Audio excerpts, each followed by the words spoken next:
Калі б ты жыў у каменным веку, можна часам пачуць ад дарослых.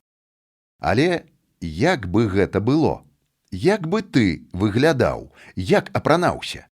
Ці ўмеў бы размаўляць, чытаць, лічыць? Першыя людзі з'явіліся ажно 2,5 мільёны год таму ў Афрыцы, якая была тады зялёнай і няжаркай. Яны былі падобныя да малпаў, добра лазілі па дрэвах, жылі пад адкрытым небам, а рукі мелі амаль да кален.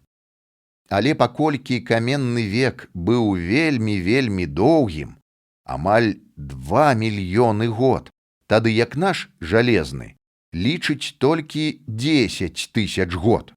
Людзі за гэты час навучыліся выжываць падчас леднікоў, карыстацца прыладамі працы, хадзіць проста, будаваць жытло, апранацца ў скуры, шыць вопратку і паляваць. Апошнім продкам Homo sapiens быў неандэрталец. Звярніце ўвагу на вялікія надброўныя дугі, гэта іх распазнавальны знак. Яны жылі статкамі, карысталіся прыладамі, умелі нават апрацоўваць іх. Неандэртальцы мелі ўжо даволі вялікі мозг, апраналіся ў скуры, карысталіся вагнём.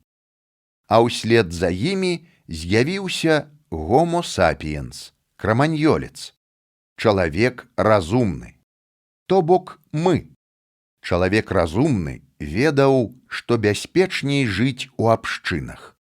Першыя стаянкі, як і нашыя ў Юравічах, даводзяць, што людзі жылі грамадамі па 100 чалавек. Будавалі жытло з касцей і скур мамантаў, умелі здабываць і захоўваць вагонь, даглядалі хворых, палявалі разам на вялікіх і дзікіх звяроў, выраблялі і насілі аздобы, а іх мова была раздзельнай і зразумелай. Першыя кнігі таксама паходзяць адтуль, так званыя піктаграмы, то бок малюнкі і лісты з вузельчыкаў. Краманьёльцы былі высокімі, каля 180 сантыметраў. Менавіта яны першымі ў гісторыі прыручылі жывёлаў і стварылі першае мастацтва. І толькі калі, можа, выпадкова, кінуўшы ў вагонь замест дрэва, першыя людзі адкрылі метал, медзь, потым бронзу і, нарэшце, жалеза, новыя, моцныя матэрыялы якасна змянілі паляванні і працу, а значыць, жыццё. Новая эра атрымала назву «Жалезны век». Ты здзівішся, але мы жывем менавіта ў ім.